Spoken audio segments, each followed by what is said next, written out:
For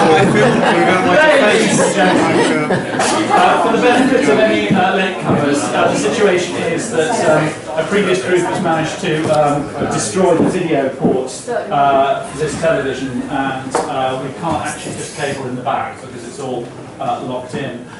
So at the moment, oh hello, at the moment my video projector is in the cab somewhere between here and East Dulwich, so I'm hoping it's going to arrive in about the next 10 minutes.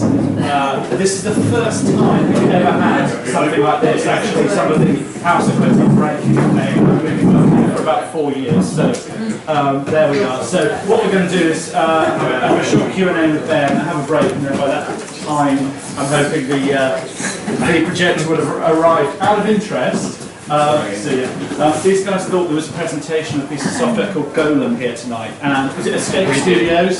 Yeah. Escape Studios sent them down tonight, said, yeah, it's definitely on tonight. So you can stay. You might be a victim of a practical joke, I'm afraid, but who knows. I hope you find it. Okay, thanks a lot. Maybe we should get going next time. Well, that's what I thought. I said that there's another green man in the email. And for Ben Fox.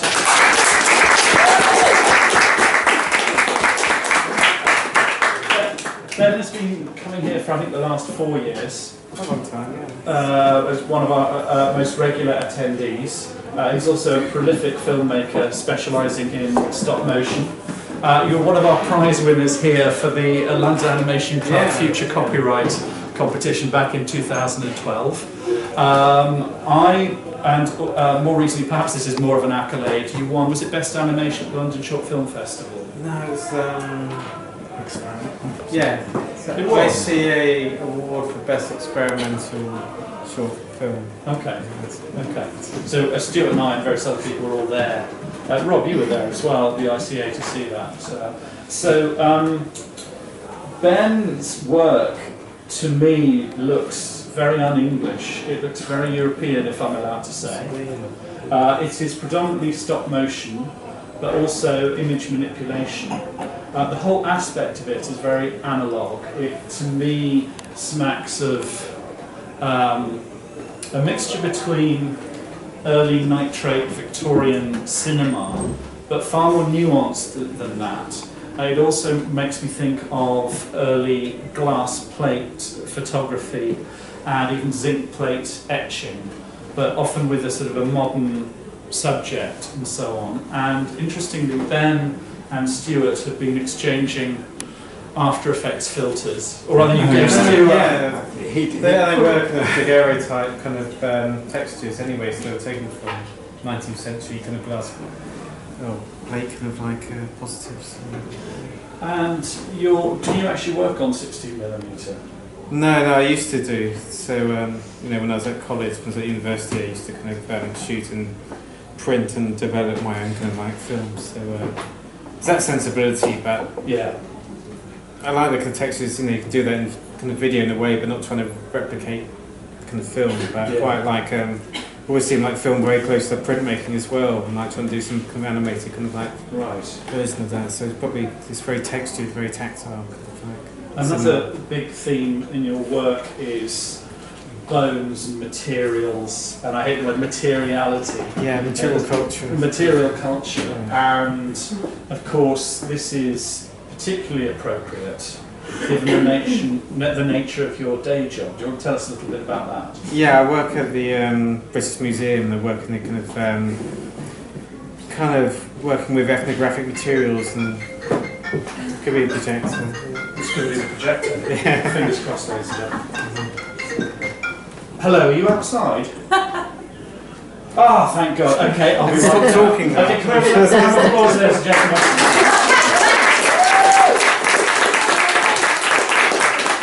Talking to us about your... I would like to ask you what your background is, first of all, and then how the steps that led you to where you are now, and also about what your day job is at the moment. Okay. So yeah, my background is I kind of studied fine art at East London University, and that's where I started kind of making films in 16mm and Super 8, which is quite a long time ago, probably about 20 years ago or something. Coming on. You don't look old. I know. So films kept me alive. I thought you were about pretty young. 32 or something. Possibly. So let's have a competition. Guess the age.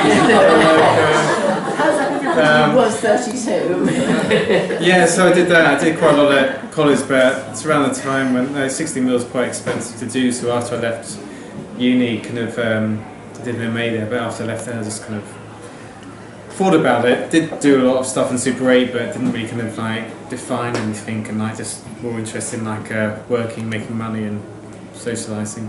Did you socialise? That was the noughties, really. Yeah. But yeah, I'm still kind of interested in doing stuff, but I don't think it's until like digital technology and like maybe digital kind of like cameras and stuff, digital stills cameras, made it a lot easier, especially and software as well, made it a lot easier to make a film. So what probably helped was like coming along to early incarnations of the London Animation Club when I was at the Coach and Horses. Oh Lord. But I was actually kind of really kind of unemployed and poor and like but gradually kind of got out of that and actually made probably, you know, in about 2012 or something, became very kind of creative, even though I kind of had like sort of money to make kind of films, and realised you didn't actually need any money, you know, just a bit of time and an idea, you know. So you made a film for us around about that time called Wounds, which is actually your entry to yeah, and the I've got film it here competition. tonight. Yeah. Was that, how did that relate to your sort of starting making films? That was again? because I'm just kind of shit at kind of like getting things together, so I realised I need a deadline sometimes to do stuff, and I did it for a festival called Death Tripping, which is kind of like related to kind of New York no wave stuff in the 70s, but kind of having a festival in Birmingham, so I thought that's a good excuse to make a film, and like so I made that. Even though it was an unexpected advertisement for an online facility. Yeah, it's, so it was good, and like then I suddenly realised actually this is it. I can actually make small films for no money whatsoever, and on cameras that just shit £10 cameras that I got for eBay or whatever. So how did that relate to your work before? I could show you know because like I've got like a tiny bit that I've got from my college one, stuff I've done for college, and that was really kind of like intense and kind of tactile, and so it's just kind of getting back into that, taking what I got from like filmmaking, 16mm, and I was just working out a way to do it, you know, but with like minimum kind of resources, whatever, you know. Would you like to show that now, or shall we hold it for and show everything together? You can show that. It's kind of I've got a kind of health warning though. It's kind of I kind of watched all these films together, and they're all kind of like the sound's quite intense and kind of probably will do your head in whatever like a bit, but. So you You know, I'm not sound, totally insane. It was just, you know, I quite enjoy kind of tactile kind of cinema. But so Scratch Dog Magnet. This is the college stuff, and this is like from experimental. Kind of you know, kind of we're given some footage from like TV adverts and asked to kind of like manipulate it. So I used this old U-matic kind of editing system that I used to use in like broadcasting, which is kind of really mechanical. And just to see how kind of small the edits could be, and that kind of turned into Dog Magnet, which was using 16mm footage, but we kind of edited using this kind of old school editing system. So it's kind of Scratch Video was kind of what I used to do in the 80s. And yeah, do you want to... Okay. Sure. It was, you know, intentional to bring us up short, you know, the pulsing stops. It's embarrassing though, because see it's like a 21-year-old self jumping up and down in my bedroom, and also that got into the Whitechapel Open that year, and they printed images of my face on their poster as well. Fantastic. Could you send me a still of that? I don't have it. I asked them for like about the poster ages ago, and they said couldn't find it. But can I just ask, how hot is it in here? I feel really hot. Hot. Okay. Not hot. Not hot. Very hot. Oh right. Could someone open the window over there in that case? I think that one opens. Because you're moving around a lot as well. Yeah. There's a screw at the top you need to undo. Well, I mean, as just cause that embarrassment. thanks. 97? 97? I should introduce, actually, I've got three of my marvellous Flash students from City Lit, so I think a big round of applause.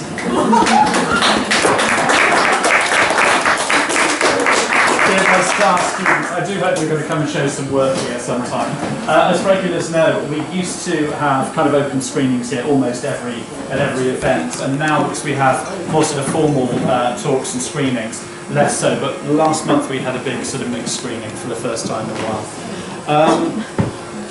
Right, yeah, so the second one you started shooting material specifically for it. The first one was found footage. Yeah, that was just given, like, I think it's an advert for the National Lottery and like a car advert or something like that. The second one I was destroying. Yeah. Well, I found out these old Dematic editing kind of like systems, and like I could like try and get small edits, whatever, but the mechanism was failing. It couldn't keep up because it always has to roll back and roll forward and like to get into the right place. So it wasn't. I quite enjoyed kind of like I felt more of the machine than the actual machine. The machine was making mistakes, but it was quite fun. And that's the first kind of film that I really kind of like showing around festivals as well, I think. And what were you shooting on? That was shot on 16mm on a Bolex, but then I just kind of did a really rough telecine, projected to camera. Because I can sort of see your later style in there. Yeah, it's there. It's kind of, but yeah, and it's also kind of building up a certain intensity and of editing and textures kind of thing. So yeah. So in between that and maybe the next film, Wounds, it's like there was quite a lot. I did quite a lot of Super 8 stuff and stuff. But yeah, I think there's more connection. Yeah. Why don't we have a talk first, then show everything together? Maybe that'd be easier. Yeah, it depends how much everyone wants that kind of intensity. Because I had to watch it all, and it's just like, oh, geez. Let's keep it as talk show. Yeah, I could do it quickly and like and see what works. So, can I ask a jump of how many years between the two films? I think that's 15 years. I know, that's insane. But what were you doing in the meantime? How did you get a job at the British Museum? Well, that wasn't until recently. Really, I've only been at the British Museum for like 2.5 years. I was in like an office job for about nearly 6 years. Okay. Unemployed for as well. So as we all have been. Yeah. So I don't know. If we continue with that. Yeah. Actually, before I do, I just want to check something on the sound wasn't very good on the last one. I just wanted the version for the future copyright competition. Do you remember? Did they try and fit it into a theme? I can't remember. We did this competition. We got approached by a sort of online. What was it? Copyright protection. Company, and the idea was to produce animations which could be used as ads for it, and there was this, you had to add a slogan on the end of that. I can't remember what it was. Yeah, I can't remember. It was an unlikely film for something like that, but it won a prize. So yeah, and also I've entered that to something else. It's been an online kind of creative kind of like thing called Ideas Tab, which is kind of closed down recently. But we used to have briefs, and I somehow managed to get that into a brief growth or something, and won 250 quid out of it as well. Fantastic. And that's also been a version that's been shown on. It won third prize in Toronto Urban Film Festival. So it's screened regularly on the subway system. I'm like, so that. They wouldn't do that here, but yeah, let's show it there. It's like don't have an accident. But so that was quite good because that was first one for ages, but I really got into sending it off to festivals, so it's quite nice to. No idea where it was being shown, but it's kind of nice to do anyway to get confidence back in filmmaking. Yeah. Great. And, In those 15 years in between, were you making things? Yeah, I think I've always been shooting stuff, but I've never somehow kind of found a form where I could get it into. I think I've got to make stuff very quickly, otherwise I get distracted and just go off and do something else. So I've got probably about 20 years worth of footage that I've got to sort through, and like maybe one day do something more kind of, about it. Do you find stop motion to be an appropriate way to work if you like to work very quickly? Yeah, I think because that was just a lot of that animation from Wounds. It was, kind of felt more like a performance. So I had a setup, basically like a lot of like compost or soil, and I put objects in there. But then I'd kind of animate non-stop for like 4 hours, not knowing where I was going with that, but just kept doing it and edit out stuff that worked, and like it was good. It's a good physical thing when I'm not kind of like the greatest drawer or anything, so it's quite nice to actually do so. And a lot of those objects were things I was making sculpturally anyways, so it was quite nice to animate them, and it's kind of some way of like bringing stuff to life, I guess. And that's why I've got the thing like, am I still alive, am I animated? It's kind of a bit about animating the kind of world around you, I guess. And what kind of a camera were you using for that? That was some crappy camera. There might have been a Lumix one I got off eBay, for like 30 quid, whatever, and other stuff. I put the other lenses and have like a cardboard tube with a lens at the end of it to create more of a distortion, I think. So stuff this seems to make it look more like a microscope. Oh, okay. Yeah. This seems to be a common thread that's coming out. The use of making the most from limited resources, and being truly ingenious. I mean, how much does that inform your work throughout? It does. I think it's just, the main thing for me is just to be in the right mood to make a film. That's probably why I didn't make films for 15 years, because I just wasn't in the right mood and I wasn't confident enough. And it's quite nice, you kind of make stuff, then it just all starts happening. You kind of spent ages kind of doing little bits here and there, then suddenly it starts coming together, and that's very. I like that makeshift kind of making small films. If you can even go back to like there's a company, Small Films, that made like the Clangers, Oliver Postgate and Peter Furman. Kind of, they were just working in the shed, and I like that kind of idea. Peter Furman came and actually gave a talk here and brought along a clanger with him. November year before last, I think it was. I do think that there's a kind of not exactly a quantum leap, but there's I find that your work becomes much more confident after this, and much more, I suppose, nuanced and whatnot. That's what I'm trying to get back to, actually. I'm kind of comparing the films I make at the moment, and I looked at Wounds, and Wounds just seemed kind of complete and like such stuff, which you'll see kind of. But I've got no idea how I got there. It's that kind of artistic thing, you're just doing stuff, and then usually at the last minute trying to get a film off to maybe a festival, or a lot of these were like Hill Film and such stuff were briefs, that I had to get. I said I'd get a film into like something, whatever, and like. What, you're making it specifically for that festival? Yeah, that's what I'm saying. Kind of like it does help to have a deadline sometimes to actually get me kick up the arse and like actually get stuff done. So. Yeah, it's not a film. I'm not sure which films to show you next, really. Well, I'd like to ask you something. I'm quite preoccupied by this, the fact that you are a photographer of artefacts in the ethnographic department of the British Museum. It's not my... I do take photos, but it just means like, using touching hundreds of ethnographic objects, kind of like we're working in Africa at the moment, not in Africa, but with African objects. And that's a very tactile experience, so it's kind of really informed, kind of like what I'm doing. I still haven't kind of really kind of made a film that's directly connected to what I'm doing. Could you, as you are producing a number of digital images to document each one, have you got your USB stick to hand and sort of copy those over? And well, I do. I mean, most of them are available online anyway. All the photos I've taken. But they are kind of property of the British Museum, so it's kind of taking that kind of tactile kind of experience and then replicating it and like creating myself. Yeah, I've got lots of. I had to like process, kind of work with all the kind of human remains of the kind of ethnographic human remains. So a lot of like shrunken heads and heads hunted kind of skulls and that kind of thing. So that's kind of informed, but there's obviously some cultural sensitivity around that as well. Of course, yeah.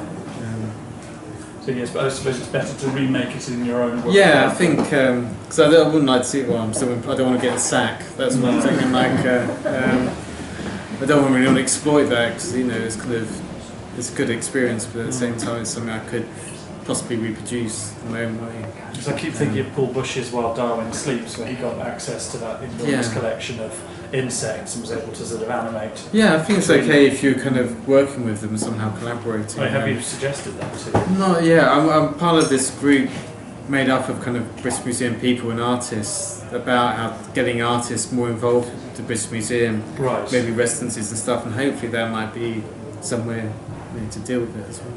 It seems it's too good an opportunity to waste. Yeah. Excellent. So what would you like to show next? I don't know. There's two. I don't know if we want to show all of them. I could show Red Roots, quite short, and then only showing it. I don't like it really myself, but it got shortlisted for Depict Encounters. It was completely threw me, and it really annoyed me because then I had to go up in front of the cinema and talk about it, and so I think people like it. It was just really basic. I came into good fortune, came into a surplus of till receipt paper rolls. Due to some kind of some drainage problem in the shop down below, but they chucked out their rolls and I kept them. But then I drew onto the rolls of receipt paper, then animated them. But yeah, it annoys me because this is kind of paste roll and whatever. But it's short, so it's different. It's drawn. It's very different. So what I usually do. So, sure. So it was just an experiment, just to see what works. But it's the first time I used that kind of ambient kind of drone kind of noise, and I just put that onto everything now because it just works well with animation. But so we'll maybe go into Nature of Things because that includes kind of similar type. I included a bit of kind of that kind of till receipt kind of animation, and then we can skip to more newer films, I think. How long is Red Root? I don't know. Is it 1 minute something? Yeah. I don't know how long it is in till receipt paper. How many seconds is it? Oh, you want it into? I think I do have a 1 minute version actually. Because I asked you a while ago and you went, oh, I don't have anything that's 1 minute long. No, I thought you wanted kind of more narrative based and stuff, but there's a narrative in some kind of sense. Yeah. So I do have a minute version of it if you want it. Yeah, I'd love to. We'll talk later. Good.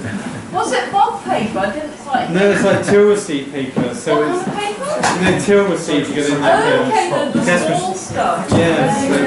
And they get the red bit on when it needs So the red changing. line is already on it. Yeah. No, it wasn't. It's I put the red line, but I know it's Sometimes you get a line. at the end of You get it when they the need change. paper. But And then you just drew it and then just pulled it along. yeah, just pieced together, so just messing around. But So how did you do that? Did you actually have two sort of spindles and advanced it a bit, photograph? yeah, I made it was it's kind of cardboard tube that you get salt in, the kind of sacks are kind of one, but I emptied that out and then put a lens at one end and the camera at the other end, so No, sorry, I'm not following. Tell me again.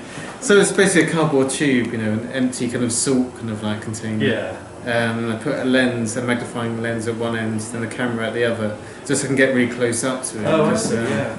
So, but I made it kind of really rough, kind of almost like kind of film gate, kind of a thing that I could actually just pull the. Fantastic. Can I see photographs of your studio? I feel there's. No, it's a bit too embarrassing because I live in my studio flat. It kind of tends also my living room and also my bedroom. You're also an inventor, Yeah, so just lots of crap was lying around here.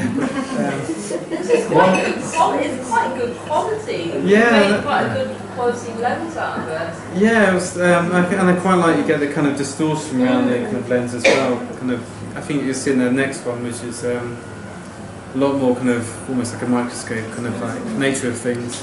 Where did the sound come from? I found a program called The Swarm, which creates these drone noises and you adjust like an oscilloscope, which is meant to kind of mimic the same kind of software they used on it's the Facebook film, that similar kind of thing. but I use it for everything. It's just like it's terrible. I'm having trouble getting to the nature of things. Yeah, it's deliberate. Just- I'm really okay. I'll try it a different way. yeah. Wave your arm up and down. Yeah, And maybe then this is it. angle I'm determined to beat it. It will It's the not. game itself. Just, I might not be able to play it. you go know. down. I'm trying every which way, every control on here. We might have to. Get a bit closer, Mark. Well, no, closer to here. Okay. Sorry about that. It's a bit. It was meant to be kind of like kind of a tactile, kind of assault on the eye, I guess. May a quieter film next. You're really, But there was quite a lot of kind of receipt, kind of animation in there as well, like the blue bit and like some of it was just more kind of like kind of printmaking and stuff, but onto that teal receipt paper. you really like black and white. Yeah, it's good. It kind of if you're trying to get that kind of tactile texture and stuff, it's kind of. Well, kind of at the moment, I kind of make films that are kind of merge kind of colour images with like their black and white equivalent and blending it so it has both kind of like things. But I don't know. We can go on to a hill film, which is a more kind of quieter film, more You reflective. showed this a few years ago. Yeah. And it's the one film of everything I've seen really that's stuck in my mind. It's kind of, that's filmed just before Christmas and like on video, but then that's when I started using the kind of textures that you use as well, you know, it's just really filmed on really crappy video camera, but then reprocessed, so it kind of does look more filmy, but if you can get there. I think you do it like you did last time. Just go. You've got to believe in it, kind of just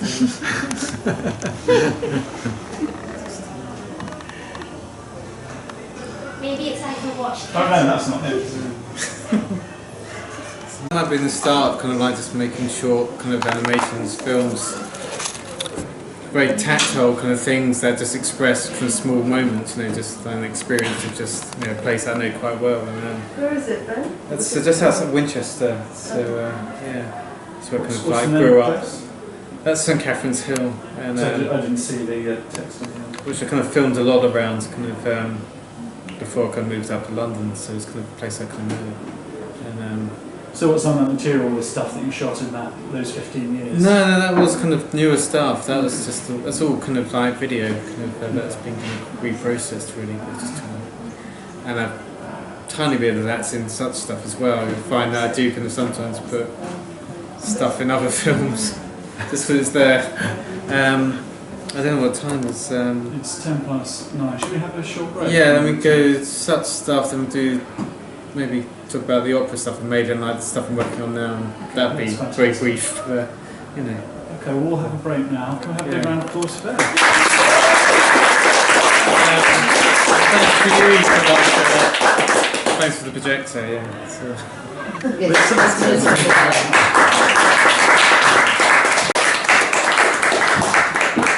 So, where have we got up to? Should we do such stuff? So such stuff was it was made for like I think the Talbot Gallery in like Edinburgh wanted some films based around I can't remember what it was. So the Long Island Psychoanalytic Society. I can't remember what it was.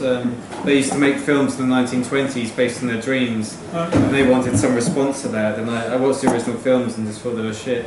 And I just thought like it's really like film isn't always the best way to maybe kind of describe the dreams because it. So I kind of made a maybe not too serious kind of like version of it, and it didn't get into that for some reason. But it's got on to like. What was the name that you entered it for, the festival? I think it was just like a film night, so I just wanted. I think it was the Talbot Gallery in Edinburgh. Talbot. Do you make a lot of work specifically for gallery shows as well as festivals? I mean, like Red Root was actually kind of for this animated drawing kind of night at the Parasol Unit Gallery in like which is just off City Road, and they got into that, and that was quite nice because they had like an exhibition of drawings or something, but they wanted like a animated kind of like night, so that was animated drawing. Right. Kind of drawing. Yeah. So, It feels a bit like a flip book. it's nice. I should. Yeah, that's the trouble. I think I did more of it when I was unemployed. I had more time to look around for like festivals and stuff, and remember to actually enter stuff. But it's nice to see something where that kind of might fit into what you want to do, and like then aim something to aim for as well. Because otherwise, I'm hopeless at kind of like getting stuff finished. So you'll see that. No, that's good. Like Mad King, which is next, which is 8 songs for Mad King, which is for an opera. But maybe I'll talk about that after such stuff.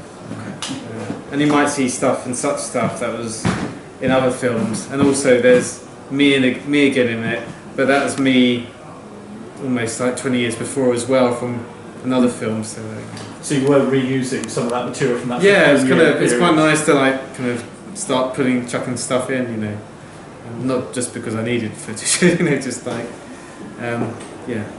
So that's kind of going on the dream theme where it has elements of my previous or earlier life in it as well, or earlier film career.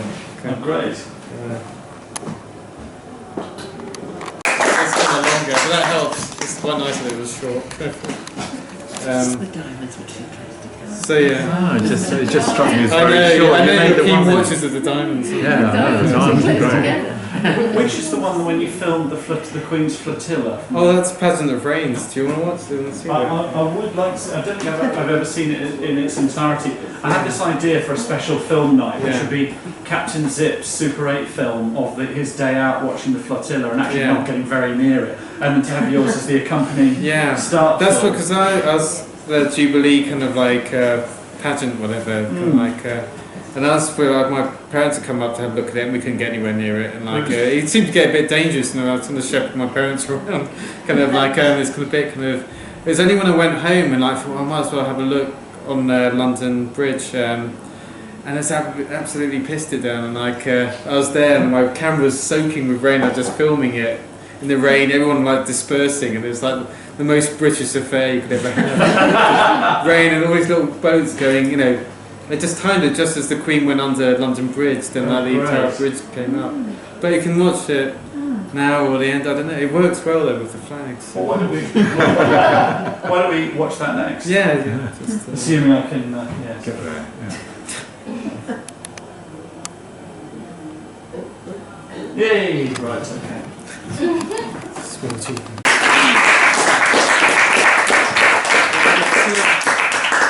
It's so much better than the BBC cover. Yeah. And there's little ships going under the Tower Bridge, and just couldn't work out what really kind of decade it was really. It's just, and it was absolutely soaked though while doing it, and the camera was dripping with water, and it still worked. But Is that you got the footage of the guy taking the bunting down? yeah, that's a the end of that. very British affair. Who was on the mouth organ?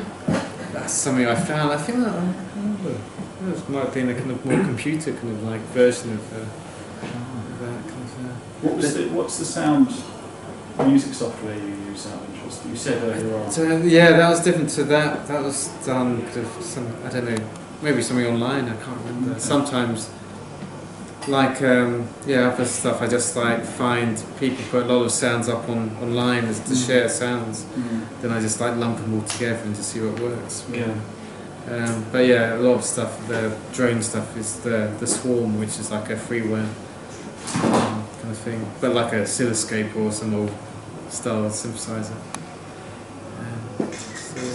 So this particular film, like a lot of your films, are shot in colour and then you process them in black and white. Yeah, that was just shot on a crappy video camera, just like a tiny little one, and like reprocessed as still frames basically through Photoshop. Then it will come back together again and maybe slow down a bit. So, but yeah. Then you shaded the corners to sort of give yeah, it sometimes film. it's always nice to put a bit of vignetting on it. Yeah. Just, Yeah.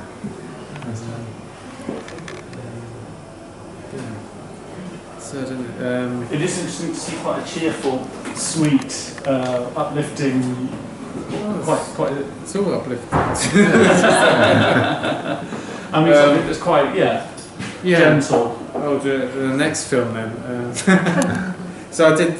So we go on to Mad King. It was 8 songs from Mad King, which is by an opera by Peter Maxwell Davies. Came out in the 60s, late 60s, and then I was asked, I was approached to do animation, which will be projected behind this opera. 2 operas. There's Mad King, 8 songs from Mad King, and Facade, which is based on William Walton and Edith Sitwell's kind of poems. And what was the theatre? I was trying to remember. It wasn't.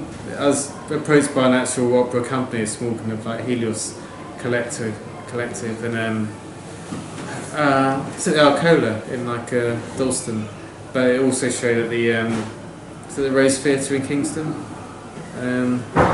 So that's a lot of work, and I didn't get. It was just kind of voluntary. I didn't get paid anything, and I enjoy doing it, but kind of certain things piss me off. But the amount of work, and they ask me to do stuff last minute, and like it's kind of like you wouldn't get this maybe if you actually got paid, because they would be afraid to have to pay you more. Where voluntary, I don't know, they like the product, but maybe didn't respect always the person creating it.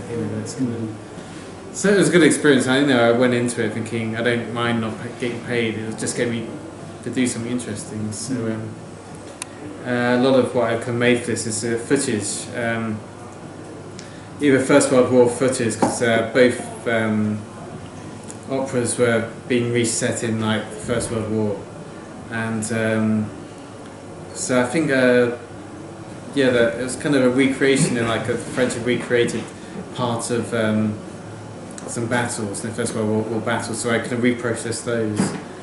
But also made like all this kind of wire sculpture, kind of based on this kind of outsider artist, Emery Blagden, who made these amazing kind of like sculptures out of wire.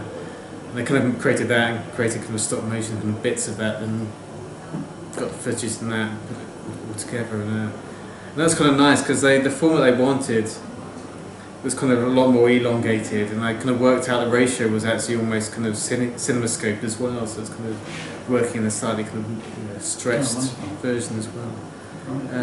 So that was good. So what you're going to see is just like just edited highlights really, with like some of the soundtrack, which is actually from the original cast recording of about 1971. So not the actual contemporary one I did. So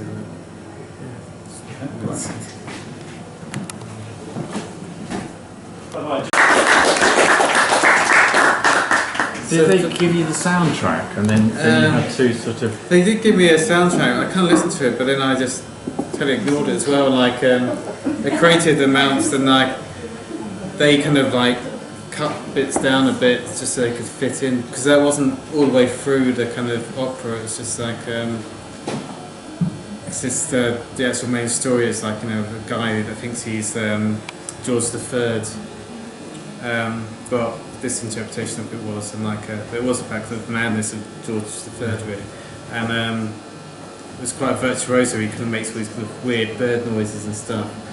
So that was kind of, he had his moment, but then there was moments trying to depict his kind of insanity as well.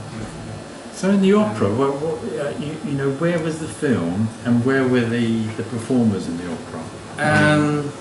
The kind of the film got projected onto like a backdrop type thing, and the performers were in front of it, and the other film did, it was like a night where they had like 8 songs from Mad King and Facade, so did two short operas the same night.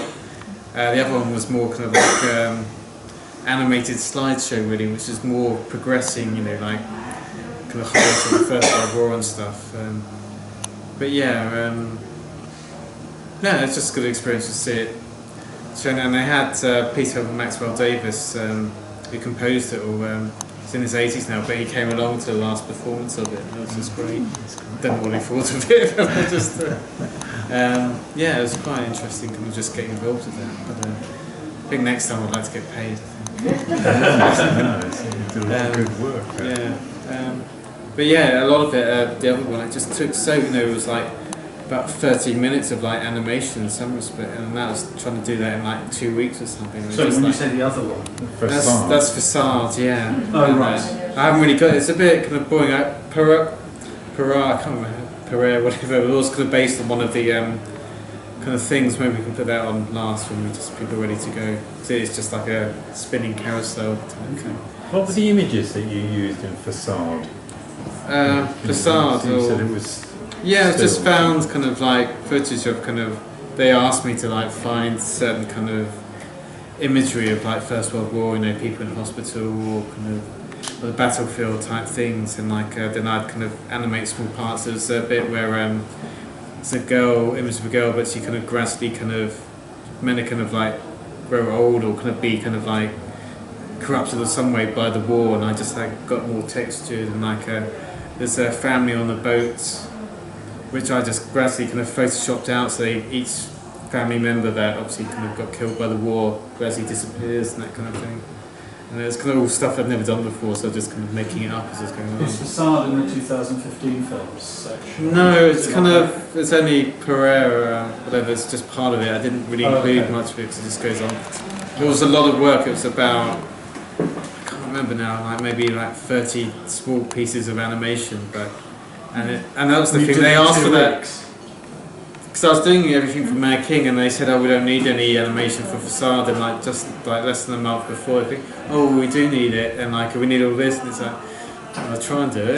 Like it's just like it's really. I was, you know, on the first night, I was just. I think the morning of the first before the first showing, I was still kind of doing it, kind of like, and also kind of working at this museum as well.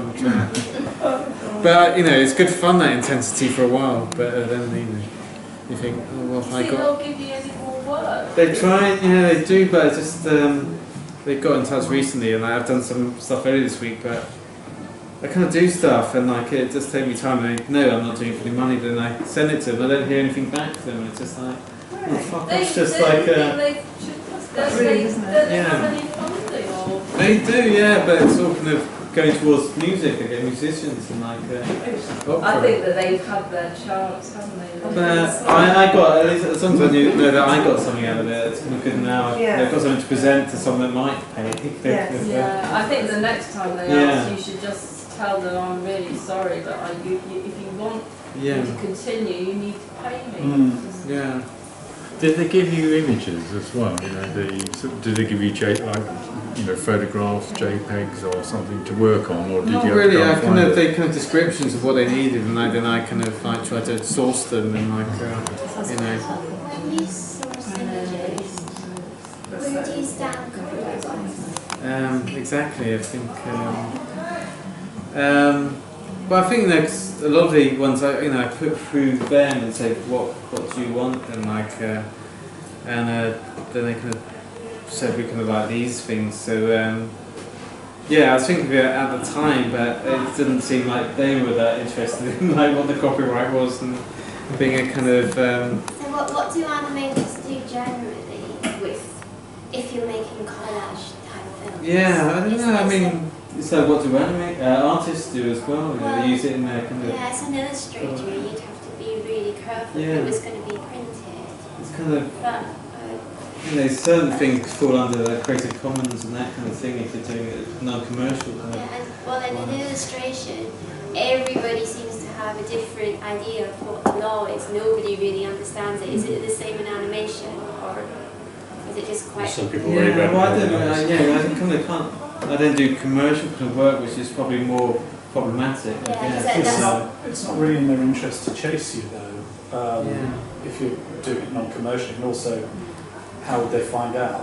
I think the trouble is sometimes when like stuff that is out of copyright now, but has somehow been re-photographed and now it's copyright by another company, they're like Yeah. Getty Images or something, Yeah. then they'll come along and sue you for like, or charge you a lot for I like. did a project about Wordsworth Donisthorpe's first cinematic images, the south side of Trafalgar Square, looking north at the front of the National Portrait Gallery, and I think only 10 frames survive. 9 of them are in London and 1 is in the Louvre. I stole these images from online. Someone put them in a flash movie, and I carefully, thought, well, I'm having those for reference. And then someone contacted me years later and said, could I possibly have those images? They've been taken down everywhere, and I think it's exactly that. Yeah. That someone has now bought them, these 10 images, or 9 of them, and they're no longer available for anyone, really, which I think is dreadful and I think if you're working more as an artist, there is some license there. I think, obviously there's a big history of people using bollards, whatever, just finding any random material and just doing Well, I that. blew them up onto 35mm, I thought I'm not. And then about appropriation as well. I was about to say that I had it on really good authority that Douglas Gordon, when he made 24 Hour Psycho, didn't get permission to use Hitchcock's film, and it was shown at Hayward. It's a great piece of work, and no problems at all. I'm also remembering, I think I heard on Radio 3 just fairly recently that when Kubrick made 2001, that he didn't get permission to use, is it Georg Ligeti, I can't pronounce his name, the Hungarian composer. And Ligeti was really surprised to find that his music was used in 2001. Yeah, I think so. He created a whole sound. He did do a things. soundtrack for it, but then he decided to put all the other kind of compositions on it. You've got a story like that, Stuart, haven't you, about a composer whose music you used, and then he got in touch with you? Remy Remy Kubrick, oh my god, yeah. And I mean, I put it on a video that was, it was called Porno Neutrinos, and it was, a little bit pornographic, in those days I did a little bit of that sort of, being sort of, anyway, the less I say about it. But artistic kind of film. He saw this on the internet, and he said, or saw a reference to it, and just said, do you think I could see that? And so I sent him a DVD of it, and he said, "That's great," and he started sending me CDs of his music, which I used on subsequent films. Yeah, he plays a sort of hurdy-gurdy. So I noticed that YouTube picks up. There's a bit in, I can't remember which film of mine, which I didn't think was actually proper kind of music license. I thought it was. I found it on the site. That was meant to be kind of a sharing kind of.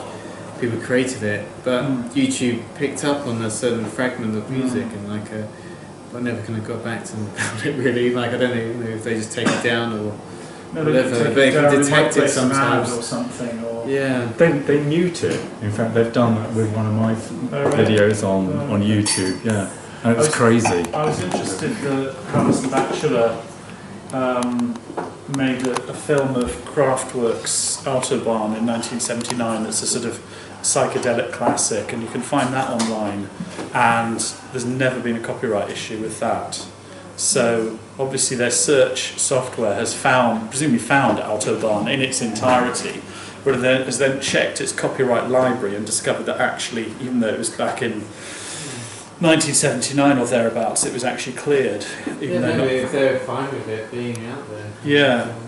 Well, no, I accidentally recorded some Kraftwerk on something else I was doing. It was just playing in the background, and YouTube detected it straight away, and put a flag on it. See you again. We should probably move up to date. We'll just do the final part. Okay, you want to tell us a bit about this? So click on to 2015 films.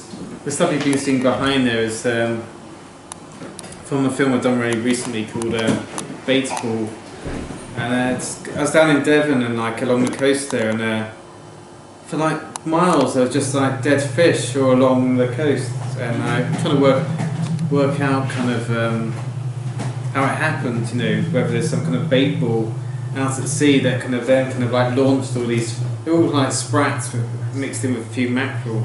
It was just miles of silvery just all dead fish, and so I took as many photos as I could of these dead fish, and just kind of threw them into After Effects, and then it although it did some close-ups as well of eyes and stuff, then it kind of animates itself, so it resurrects those fish again, so they look like they're swimming around a lot. Yeah, that's enough.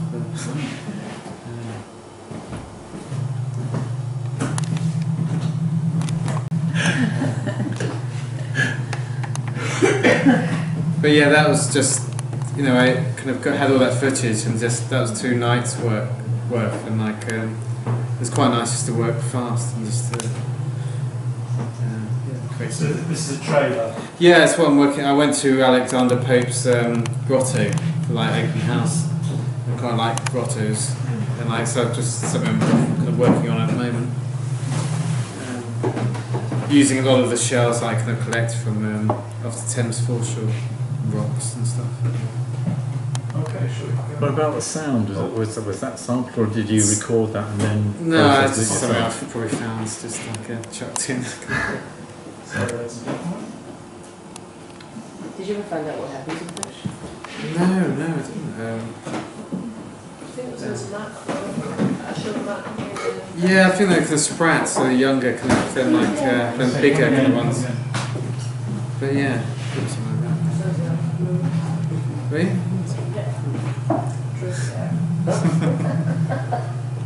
Okay.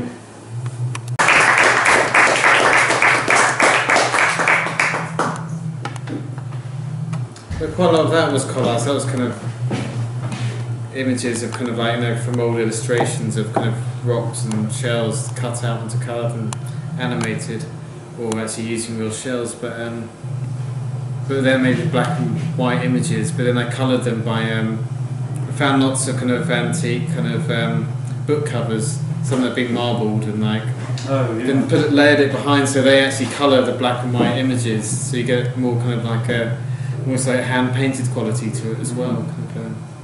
So yeah, that's just ongoing. So that's what you're doing at the moment. Something, yeah. It's always, I made some, you know, I worked on this other film for ages called Cold Spell, which is meant to be a film to actually get me more creative in the doldrums. So I don't think Cold Spell might never come into fruition, but it produces new films off the back of it. And like, so if I'm in the doldrums, I'll start working on Cold Spell again, and then other films will happen. So it's a kind of medicinal kind of like film. But yeah. I do feel that with that last one, there is a sense of kind of descending to the underworld. Yeah. What you find there, and well, it's quite nice because in that grotto it was like open house day, but for a while I was the only one in there, and it was just like, this is perfect. This is like, you were in I need to build myself a grotto something. Excellent. Any questions, Ben? More questions? How do you think, you started off doing the fine art, but you did sculpture at East London, did you paint as well, or was it? Not really, no. It's kind of funny, at the moment I really want to do kind of more painted animation, but somehow work it into there. But doing the kind of the fish thing, and like where you could just, it's all there for you, it's already there, then you take photos of it and reanimate it. I've been thinking about actually, would it be possible to create this big kind of collage type sculpture thing, then film around it, then like see what happens when you kind of animate it, you know. So yeah, I quite like the idea of just like shooting stuff, no idea what's happening, shove it into After Effects, sequencing it, and like you know, kind of seeing what happens.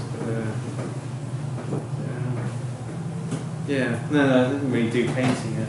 No, because I mean, because I think everything has a very strong, visual presence. It sort of has that strength. Yeah. And it's quite, and although they're abstract, they seem very, very sort of, they seem to have quite strong narrative to me. Yeah, even though,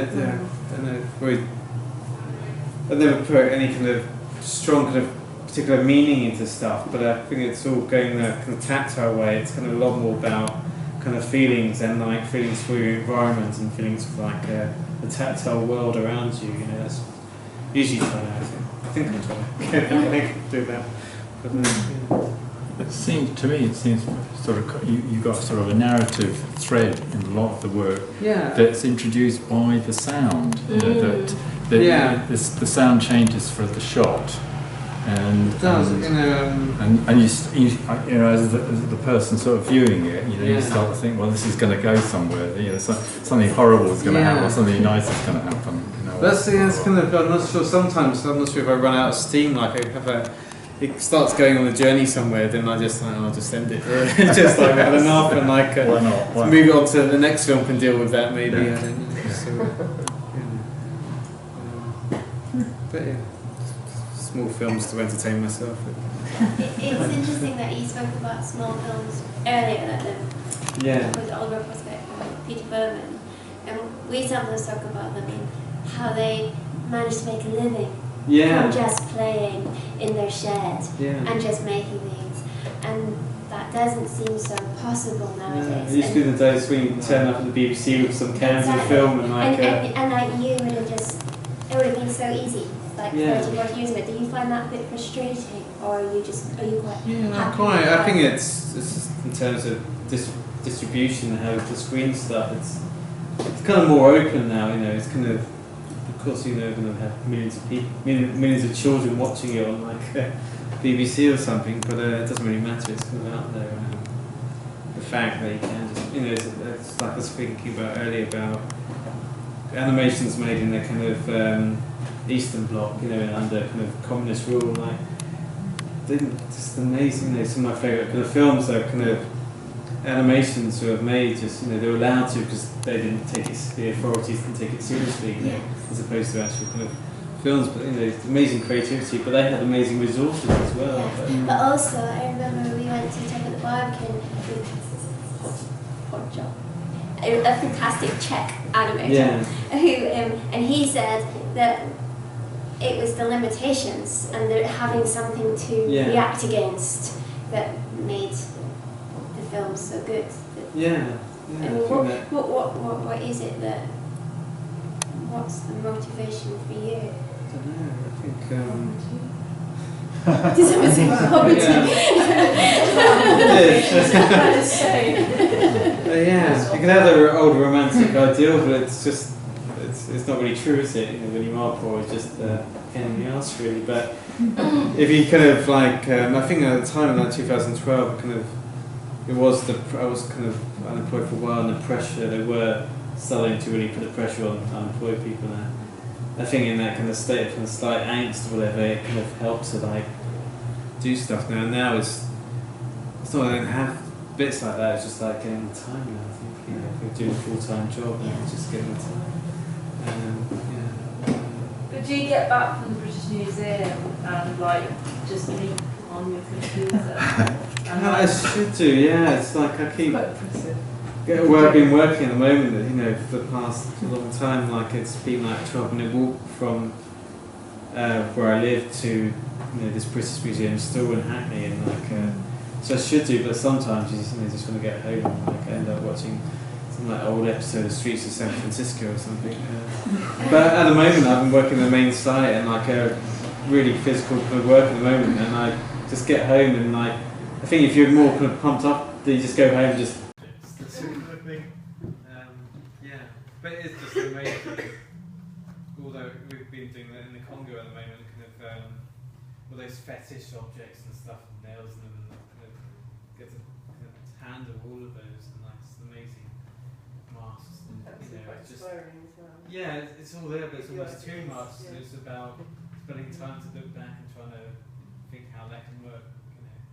Can't reproduce that stuff. You've definitely got to somehow tell the right people within that organisation of your skill, because it's obviously a perfect marriage, and I understand completely what you're saying about copyright, because that's partly how they make their money, by those expensive photographs that they then sell to whoever. But I think if someone, the right person, knew what you were doing, I know it's quite corporate in lots of ways. It's quite good to sort of talk about this artist museum group I'm part of that involves quite a lot of people that work at the museum, but also kind of artists or creatives themselves.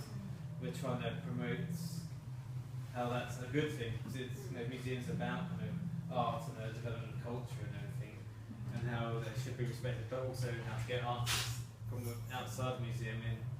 But during that process, we had like a one day of just working through stuff. I realised that I could actually view my job as like a 2-year or so residency there. I've been there observing, I've been taking photos, and then it's up to me to try and figure out how that kind of works back into. That's my way of justifying about getting lousy paid again, because you trying to get more out of it. But it does sound like, the fact that you can just touch and hold It's those just, things. it's bizarre as well, because it's all their ethnographic materials. Our job at the moment is moving all of it to the main site, but it's on a canal in Hackney, kind of all this stuff from Africa and Asia and Oceania and like America's collected, and it's in like by the canal in Hackney, and it's just like absurd in some weird way. But yeah, it's been good. But can anyone join this artist group, museum group? Yeah, I can just, if you want to be introduced, I can introduce, kind of, we only meet in a kind of pub at the moment, above a pub. Oh, it's So, like that Buddha down in, film, what is it, Princess Louise, is it? Down there, Holborn? Oh, With all the okay. ex-class I and know stuff, them. it's above there, it's really meet Oh, once a month, and like, so yeah, it's kind of thing, yeah. But I don't know, at the moment we're just trying to kind of come up with some idea to talk to the new, probably seeing that there's going to be a new director at the British Museum, a German kind of director, and like, so we're trying to get a kind of proposal maybe just to try and get to think more about how to get artists more involved, but then what happens at it. At the moment. No, Sometimes it's down to yeah. funding, and there is no funding at the moment. So That's the problem, because I did that Boudica film. Yeah. And that's what, and I just really enjoyed doing that. And Yeah. that was working, again, I was getting to handle all the R&A stuff, Yeah. and it was just a really good experience. Yeah. But that was because they had some Arts Council money, Yeah. and to spend specifically on artist engagement within. Yeah. I mean, the only thing they do animation-wise, they do things for like kids. I used to know the person that did the stop-motion workshops. So people and kids can come along and like animate some things, for an afternoon, whatever, and like. Yeah. And that's the only kind of thing I really know about. They had an artist in residence. They made a new building where I work at the moment, and the artist in residence, he had to like introduce himself, and they trying to get that kind of gig, and he didn't get paid for it. They bought like one work of his at the end of it, but he did all the work for it, and that's documenting the whole of the building, with the construction process. Yeah, it is the situation where people think that artists can work for nothing just because it's fun. But now he's doing a residency at the V&A, and the V&A have got it more sorted out about residencies, and as you pay in like more of a structure, so it's just about kind of like informally trying to say, well, funding, money can always be found from different donations or kind of funds. And people do whatever. have to pay the rent and eat, Yeah. don't they? Yeah. The thing. I'm afraid I think we're going to have to wrap sorry, things up there. No, don't apologise. It's all interesting stuff. We'll be able to sort of stay here for another drink downstairs, but they're going to be wanting their room back pretty soon. So can we have a big round of applause for Ben?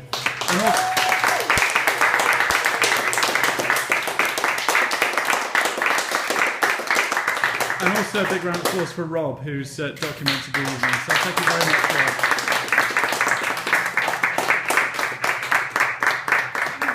For Martin for like.